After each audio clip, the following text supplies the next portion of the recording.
like a Hellcat.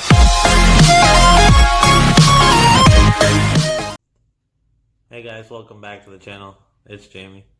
Today I was gonna try and cut out some stencils from a printed off sheet of paper, but then I had this idea hit me. You gotta check this out. So I grabbed an iPad. I searched up a star stencil pattern.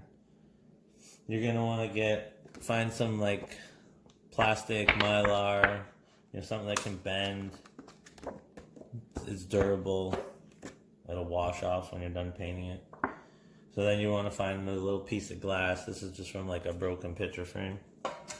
You're going to lay that flat on your tablet.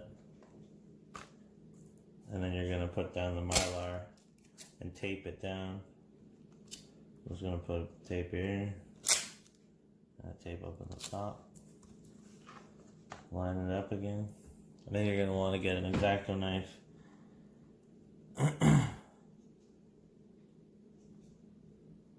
And basically cut out your pattern.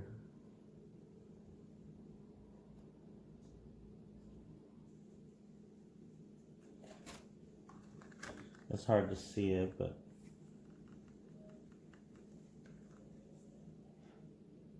a little star.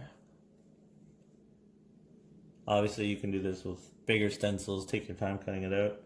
This will rinse off super easy, like just wash it with water. But make sure you trim the edges so you don't end up poking some kid in the eye or anything.